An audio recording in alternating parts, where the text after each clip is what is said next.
भावे को जिन जिन गुरु जिन वचन को निज भाव निर्मल करन को जिन वर कथित नय चक्र को निज बुद्धि बल अनुसार प्रस्तुत ध्यान रखना चाहिए यदि हो कहीं कुछ स्खलन, यदि हो कहीं कुछ। परम भाव प्रकाशक नए चक्र के आधार से द्रव्यार्थिक नय के भेद प्रभेदों की चर्चा कल तक हम यहाँ पूर्ण कर चुके हैं। किसी को कुछ पूछना हो उसमें तो पूछ लो। 10 भेद थे, 10 भेद के नाम, 10 भेदों की परिभाषाएं। जहाँ तक इनके प्रयोग विधि में कुशलता की बात है, वो आप इनके प्रयोग बहुत कम मिलते हैं।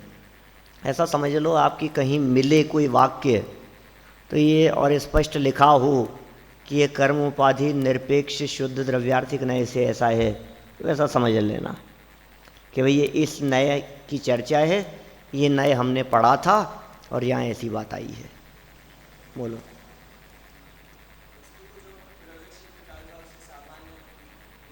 हाँ हाँ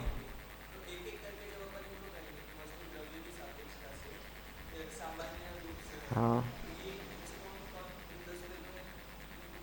नहीं लगाना है, ज़रूरत नहीं है लगाने की, है ना। और बोलो क्या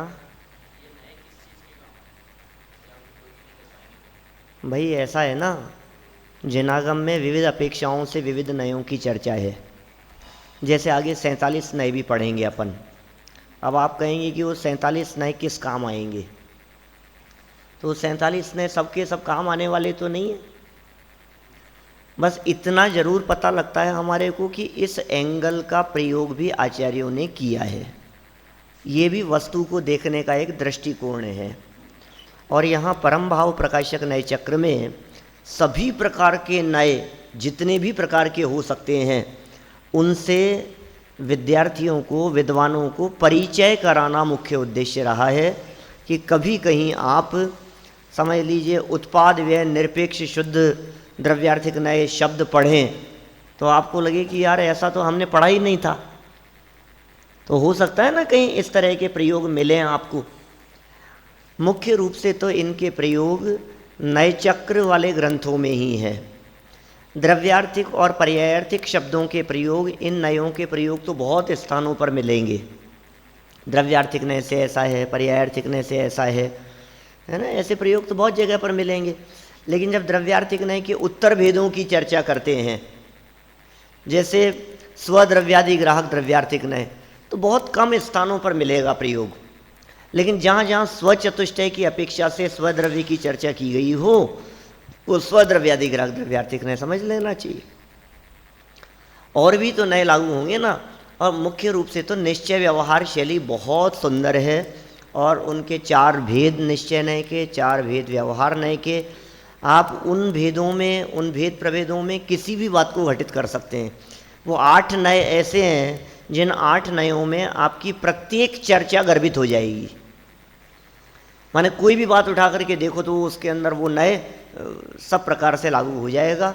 चाहे वो पृथक संयोगों की बात हो, चाहे एक क्षेत्रावगा संबंध वालों की बात हो, चाहे विकारी पर्यायों की बात हो, चाहे निर्मल पर्यायों की बात हो, चाहे गुण भेद की चर्चा हो, चाहे पर्याय मात्र से पार की चर्चा हो, सब बातें।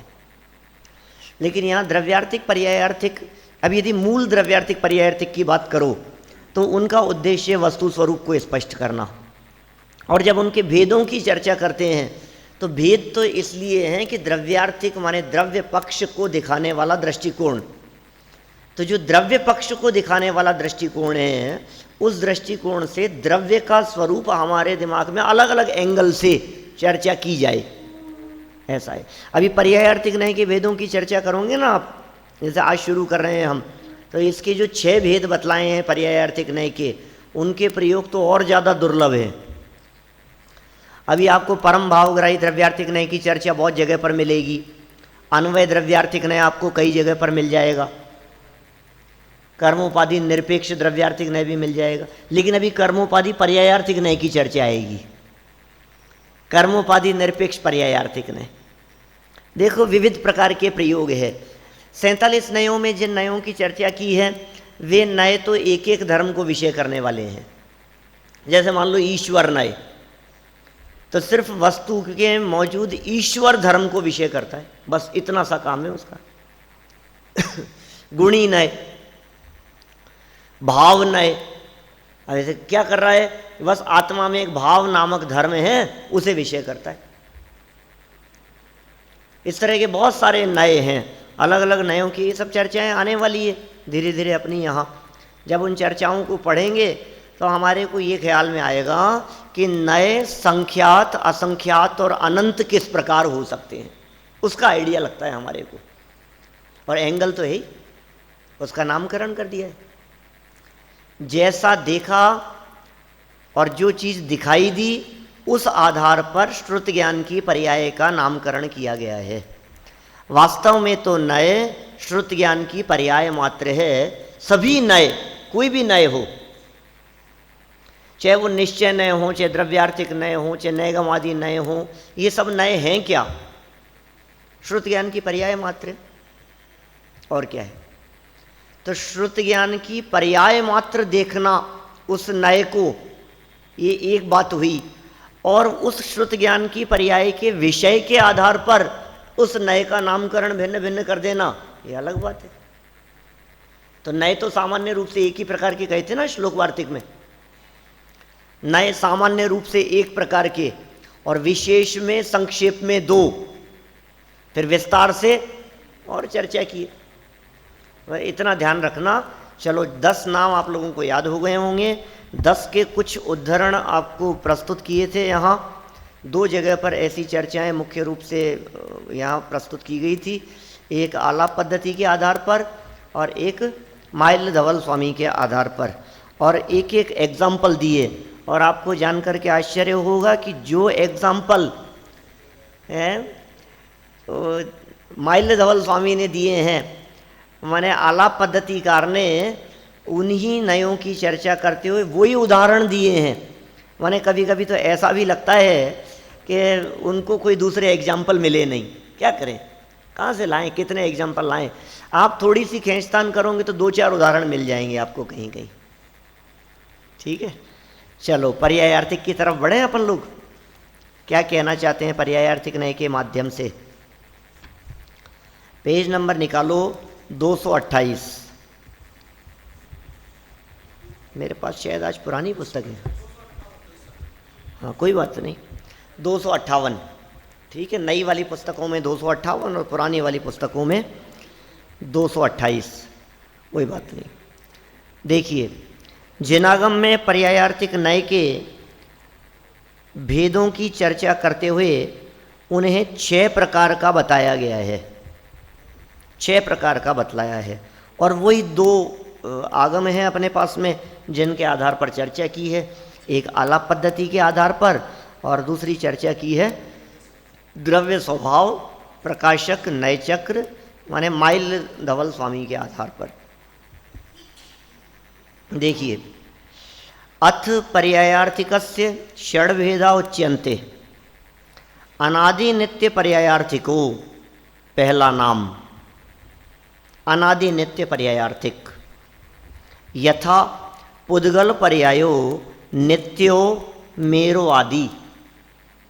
पुद्गल पर्याय नित्य है, पुद्गल द्रव्य की मेरु पर्वत आदि पर्याय नित्य है। ये नित्य पर्यायार्थिक नय है। कैसा नित्य? अनादि नित्य। पहले नय का नाम, अभी नय के नाम भी ये बतलाने वाले हैं, आगे आएगी चर्चा। और ये जो इनका नाम है, ये नाम अपने आप में उनकी पूरी विशेषता को समाहित करने वाला है। बहुत बड़े बड़े नाम हैं, शॉर्ट नहीं है। और बहुत बड़े नाम होना भी इनकी प्रयोग विधि में बहुत अल्पता को का कारण है, ऐसा समझ लो आप। क्योंकि प्रयोग विधि के में तो शॉर्ट नय चाहिए, संक्षेप में फटाफट इस नय से ऐसा। अब जितना बड़ा नाम होगा उतना ज़्यादा उनकी प्रयोग में काम में नहीं आएगा वो। तो अनादि नित्य पर्यायार्थिको यथा पुद्गल पर्यायो नित्यो मेरो आदि, सादि नित्य पर्यायार्थिको यथा सिद्ध पर्यायो नित्य है। ठीक है ना, एक अनादि नित्य पर्यायार्थिक नय हुआ, दूसरा सादि नित्य पर्यायार्थिक नय हुआ। दो नाम याद हो गए, अनादि नित्य और सादि नित्य। माने एक ऐसा दृष्टिकोण जिस दृष्टिकोण से हम पर्यायों को अनादि अनंत देख रहे हैं, अनादि जिसकी शुरुआत नहीं है, नित्य जो परमानेंट है। तो अनादि से भी है और अनंत काल तक भी रहेंगे। मुझे मालूम है ये चित्त में प्रश्न खड़ा हो रहा होगा कि पर्यायार्थिक नहीं तो पर्यायों को ग्रहण करता है, ये अनादि अनंत कैसे देखेगा? कि कुछ द्रव्यों की कुछ पर्यायें ऐसी हैं जो पर्यायें अनादि अनंत हैं। स्थूल रूप से देखने पर जीव द्रव्य की भी ऐसी पर्यायों की चर्चा की जा सकती है, पुद्गलों की ऐसी पर्यायों के लिए तो उदाहरण प्रस्तुत किए ही हैं। आप कह सकते हैं जीव द्रव्य की ऐसी कौन सी पर्याय होगी? नहीं, उसे कैसे कहेंगे अपन, वो तो परम भावग्राही द्रव्यार्थिक न्याय का विषय है। पारिणामिक भाव को कैसे विषय करोगे आप? अभव्य जीव, अभव्य जीव की संसार पर्याय, अभव्य जीव की मिथ्यात्व पर्याय अनादि अनंत है ना। अभव्य जीव की जो संसार पर्याय है या अभव्य जीवों की जो मिथ्यात्व पर्याय है वो अनादि अनंत पर्याय है उसकी। उसका पहला गुणस्थान अनादि से है और कब तक रहेगा? बोले अनंत काल तक रहेगा। बोले ऐसी पर्यायों को ग्रहण करने वाला, और यहाँ इन्होंने पुद्गल का एग्जाम्पल देकर के बात की है, पुद्गल द्रव्य के आधार पर चर्चा की है। मेरु आदिक, मेरु पर्वत आदि जो पर्यायें हैं, टोडरमल जी साहब ने दूसरे अध्याय में चर्चा की इस तरह की। कर्मबंध की चर्चा करते समय वहाँ कर्मबंध प्रक्रिया बतलाते समय बोले अनंत पुद्गल परमाणु निकलते हैं, अनंत पुद्गल परमाणु आते हैं, लेकिन मेरु पर्वत ज्यों का त्यों कायम रहता है। तो मेरु पर्वत द्रव्य है कि पर्याय है? मैं कह रहा हूँ ये टेबल है, ये द्रव्य है या पर्याय है? ये घड़ी, ये द्रव्य है पर्याय है? पर्याय है ना। ये तो अनंत पुद्गल परमाणुओं की मिलकर के बनी हुई एक पर्याय है ना। तो मेरु पर्वत एक पर्याय का नाम है। तो बतलाओ ये मेरु पर्वत जिस पर्याय का नाम है वो पर्याय अनादि अनंत है या नहीं है? है? मेरु पर्वत जो पर्याय है वो अनादि अनंत है। ऐसे सारी अकृत्रिम वस्तुओं के अंदर लगाना। अभी पढ़ते हैं अपनी यहाँ से थोड़ा सा, फिर थोड़ी बहुत चर्चा करेंगे। बहुत सुंदर अच्छे नए हैं, रोचक ढंग से उनकी चर्चा की है। मुख्य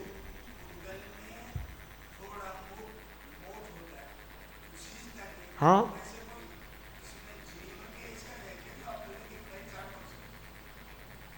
नहीं है।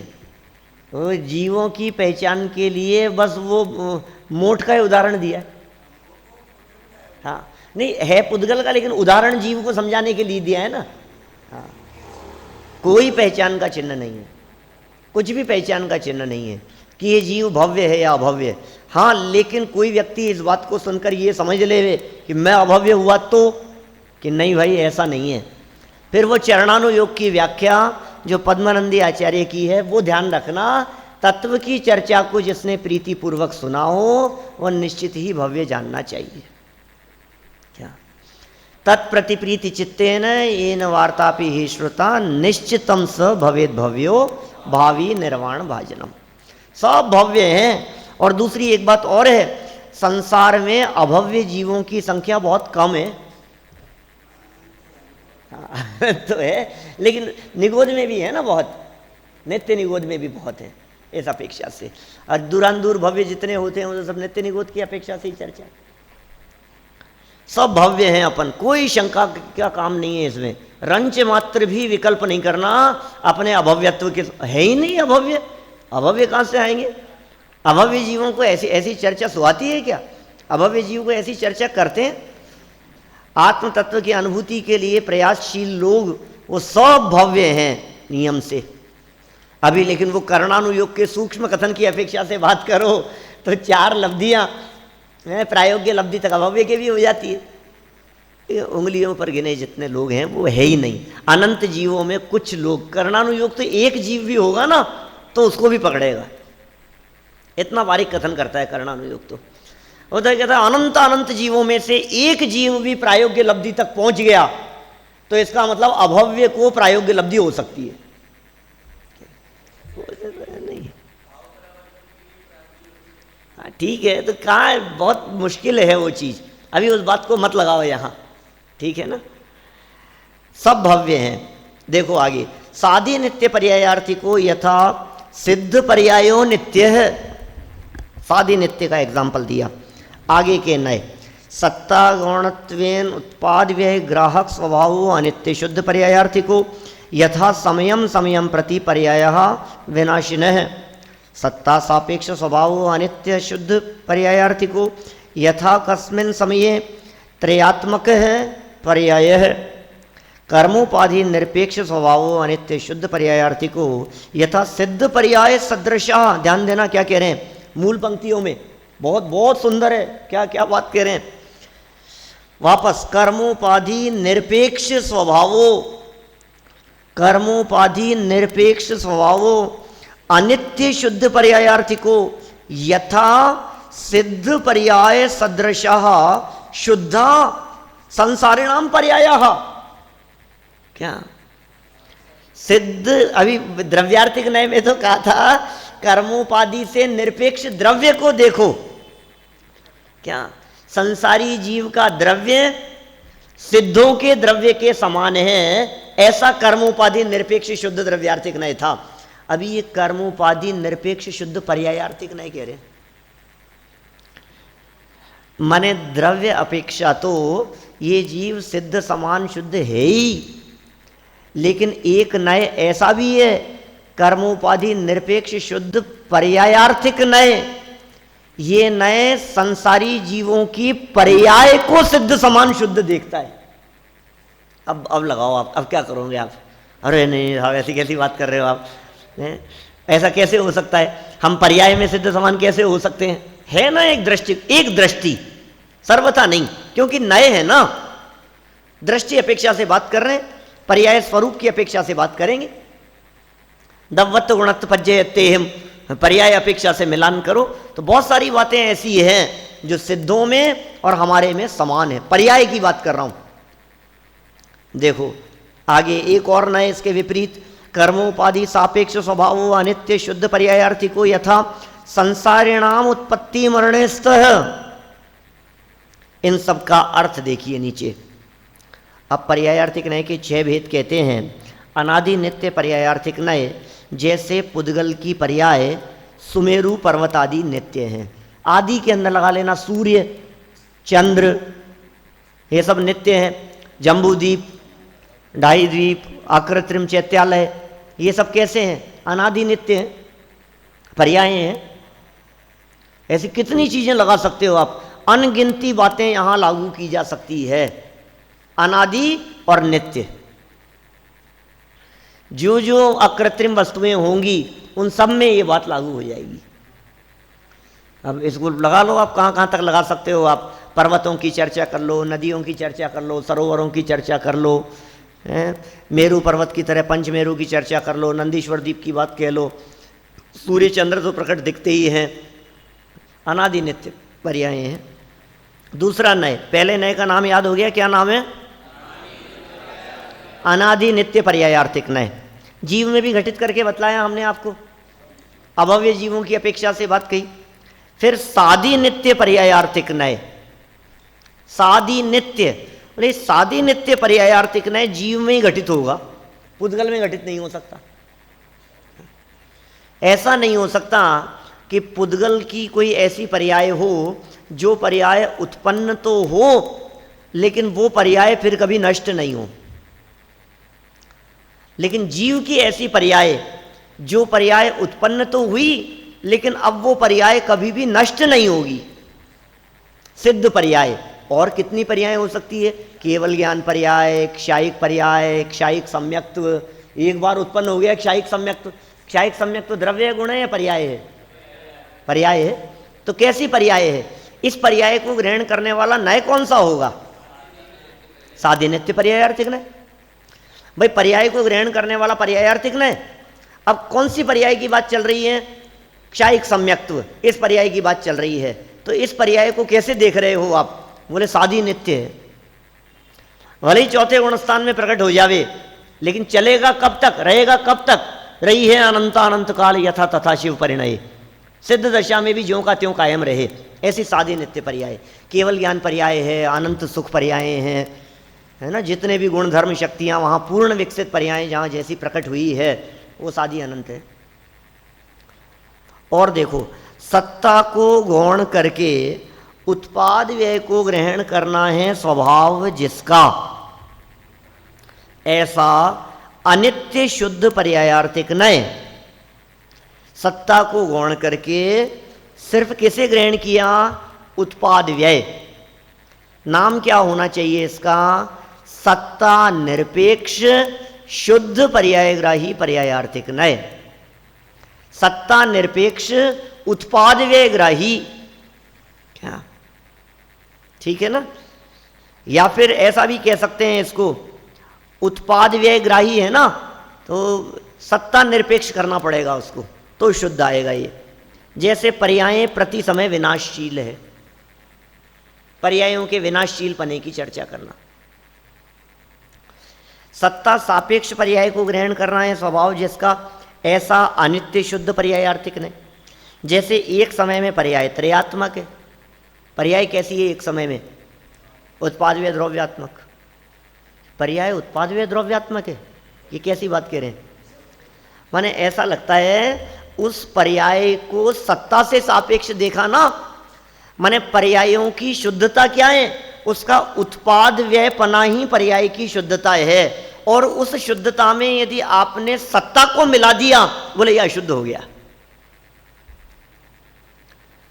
पर्याय उत्पन्न हो रही है, नष्ट हो रही है, उत्पन्न होना, नष्ट होना, उत्पन्न होना, नष्ट होना, ये उत्पाद व्यय।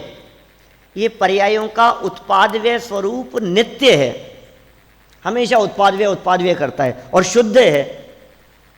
तो यदि उत्पाद व्यय को सत्ता से निरपेक्ष देख रहे हो, तब तो शुद्ध उत्पाद व्यय दिख रहा है ना आपको। बोले ये शुद्ध है, ये शुद्ध पर्यायार्थिक नहीं है। लेकिन यदि आपने उत्पाद व्यय में सत्ता की मिलावट की तो अशुद्धता होगी। उत्पाद व्यय ध्रुव के ना, यही उदाहरण दिया। उत्पाद व्यय द्रव्यात्मक देखना माने पर्याय को उत्पाद, मतलब उत्पाद व्यय को भी सत्ता से सापेक्ष देखा कि साहब बिना सत्ता के तो उत्पाद व्यय हो नहीं सकता है। ऐसे यदि कथन होंगे तो बोले सत्ता सापेक्ष देख रहे हो तुम उत्पाद व्यय को। ये साहब द्रव्य के बिना पर्याय कैसे होगी? तो पर्याय है, इसका मतलब द्रव्य तो है ही।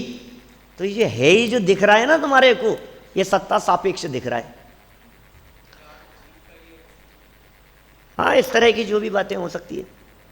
देखो, कर्मोपाधि से निरपेक्ष, ये बहुत सुंदर नय है। क्या माने, ये तो इतना सुंदर नय है कि हर आत्मार्थी को आकर्षित करता है ऐसा नय, मुमुक्षुओं को, आत्मार्थियों को। क्योंकि तो पर्याय में मुझे कह रहा है परमात्मा, तुझे परमात्मा बनना नहीं है, तुम परमात्मा हो कि द्रव्य दृष्टि से, कि नहीं नहीं, एक पर्याय अपेक्षा से भी तुम में और परमात्मा में कोई अंतर नहीं है। क्या समझ में नहीं आ रही बात क्या कहना चाह रहे हैं?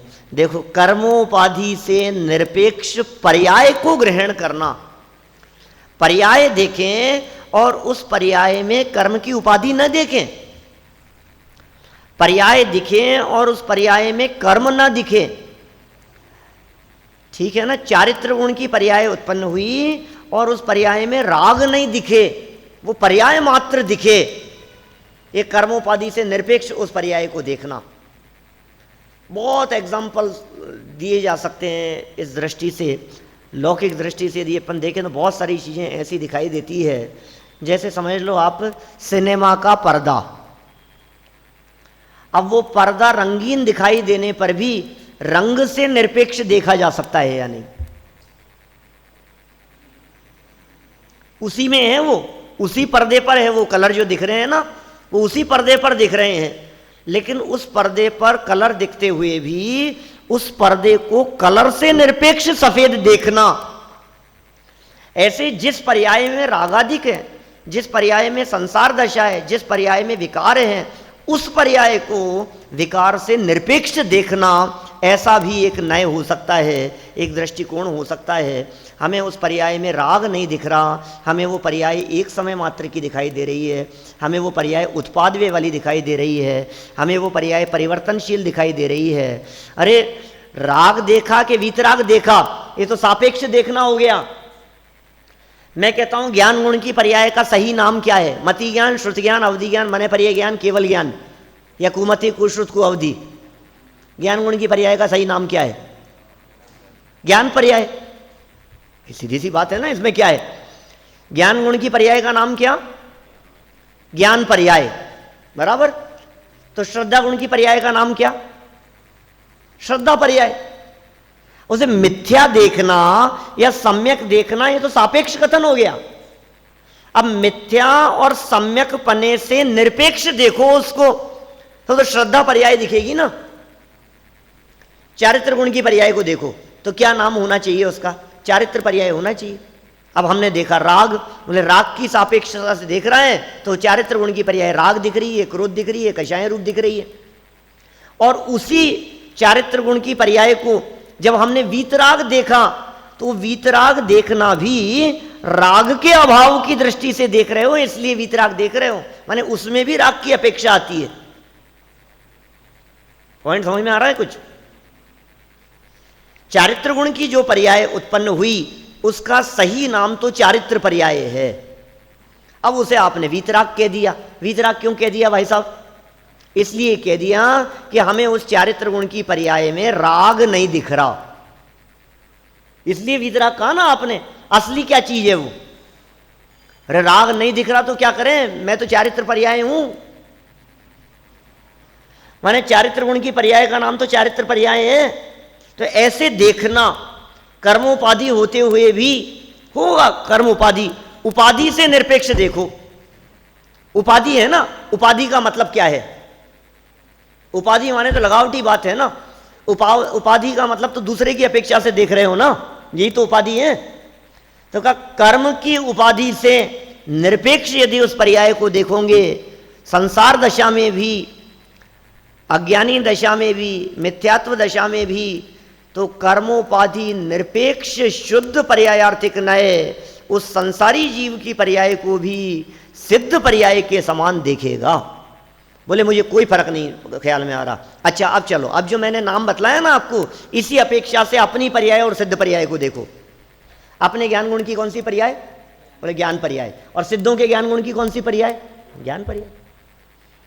हमारे चारित्र गुण की कौन सी पर्याय? बोले चारित्र पर्याय। और सिद्धों के चारित्र गुण की कौन सी पर्याय? बोले चारित्र पर्याय। खत्म। कितनी सी बात है। जो गुण है उसकी वही तो पर्याय होगी। अब वैसी पर्याय सिद्ध भगवान के भी है। तो कर्मोपाधि से निरपेक्ष देखने वाला एक दृष्टिकोण। और एग्जाम्पल क्या दिया है इसमें? संसारी जीवों की पर्याय सिद्ध जीवों की पर्याय के समान, संसारियों की भी पर्याय और सिद्धों की भी पर्याय, और कह रहे हैं समान शुद्ध है एक दृष्टिकोण। बस यदि आपने इसको एक दृष्टिकोण समझ लिया तो किसी भी तरह की समस्या खड़ी नहीं होगी। क्या? चारित्र गुण की पर्याय। पर्याय, अरे चारित्र गुण की पर्याय का नाम क्या है? चारित्र पर्याय। ज्ञान गुण की पर्याय का नाम क्या है? अच्छा चलो दूसरे प्रकार से बतलाता हूं तुम्हारे को। ऐसा कहो, हमारे ज्ञान गुण की पर्याय क्या काम करती है? ज्ञान गुण की पर्याय क्या काम करेगी भैया?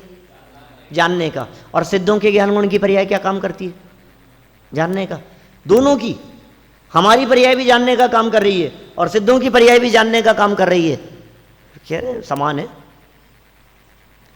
आप उसको निरपेक्ष देखोगे तो समान दिखेगी। अभी यदि सापेक्ष देखेंगे तो अंतर बतला रहे हैं। आगे एक और नए है ना, एक में क्यों अटक गए? दूसरा नए भी तो है, बोलो।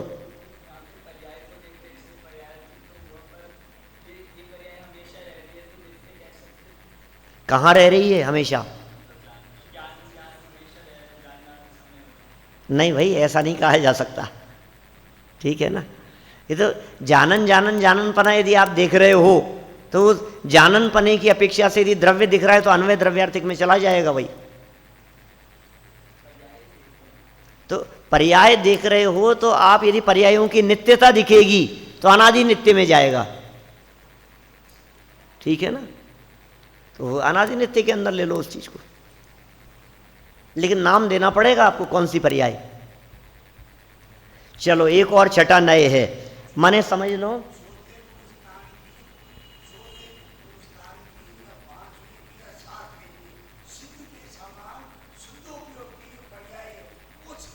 हाँ समान है, कोई फर्क नहीं, आनंद में कोई फर्क नहीं, एक जैसा आनंद है। चौथे पांचवें छठे सातवें गुणस्थानवर्ती के जो अतीन्द्रिय आनंद है, हाँ मतलब सातवां वही, क्योंकि शुद्धोपयोग अवस्था तो सातवें में ही है ना, लेकिन वो छठे में जो बात लेनी है अपने को, वो छठे में शुद्ध परिणति की अपेक्षा से, तीन कषाय चौकड़ी के अभाव जन्य जो परिणति में जो आनंद है, वो आनंद तो है ना वहां। चौथे गुणस्थानवर्ती के जो आनंद है, तो अब ये आनंद सिद्धों के आनंद के समान है। बोले आनंद में कोई फर्क नहीं है, जाति अपेक्षा से समानता, एक समान आनंद, सिद्ध समान सुख का वेदन कर रहे हैं चौथे गुणस्थान वाला, चौथे गुणस्थान वाले कर रहे हैं और हम कर सकते हैं यहां बैठे बैठे। क्या ये है गजब की बात। अभी देखो आप जब समानता कही तो बहुत लोगों को विकल्प खड़े होंगे, आप समाज में चर्चा करके देख लो। परसों से शिविर है अपना, किसी के भी सामने कह दो पर्याय अपेक्षा से भी समान है साहब हम और सिद्ध, पर्याय में भी कोई अंतर नहीं है, हमारी पर्याय और सिद्धों की पर्याय एक जैसी है। तो फिर सामने वाला कहेगा कि तुमने वो मोक्ष मार्ग प्रकाशक का निश्चयावासी नहीं पढ़ा है? निश्चयावासी में क्या कहा है? तो फिर उसको कहना भाई हम जो बात कह रहे हैं ये बात एक अपेक्षा से कह रहे हैं, इसके साथ में यदि ये दूसरा नए आचार्यों ने नहीं दिया होता, क्या माने यदि ये कर्मोपाधि सापेक्ष वाला नए नहीं दिया गया होता तो फिर ये प्रश्न खड़ा हो जाता, फिर एकांतवादी होने की समस्या खड़ी होती, फिर निश्चयावासी हो जाते। लेकिन जहां उन्होंने ये पांचवा नय दिया है वहीं छठा नय भी दे दिया, माने ये छठा नय दे करके वो आपके निश्चयावासी होने की जो समस्या थी उस समस्या को धो दिया इन्होंने। निश्चयावासी मत हो जाना, दृष्टि बदलते ही दूसरा नय लागू हो जाएगा। छठा नय देखो, कर्म उपाधि से सापेक्ष पर्याय को ग्रहण करना है स्वभाव जिसका, ऐसा अनित्य अशुद्ध पर्यायार्थिक नय, जैसे संसारी जीवों का जन्म और मरण होता है, बस ये जन्म मरण वाली संसारी जीव हैं, जन्म मरण होता है, कर्मोपाधि से सापेक्ष है, मनुष्य तिर्यन देव नारकी है, सारी अवस्थाओं में भटकता है, मिथ्या दृष्टि है, कोई सम्यक दृष्टि है, ये सब देखना कर्मोपाधि सापेक्ष। पर्यायार्थिक नय के उक्त 6 भेदों को द्रव्य स्वभाव प्रकाशक नय चक्रकार माल्य धवल इस प्रकार स्पष्ट करते हैं। देखो क्या कह रहे हैं, बातें तो वही है ना, जो पीछे आला पद्धति में जो बातें कही है वही बातें हैं, पढ़ लेते हैं, लेकिन अपन 6 जो अभी अपन ने पढ़े हैं उनका रिवीजन होगा। बोलो मूल गाथा।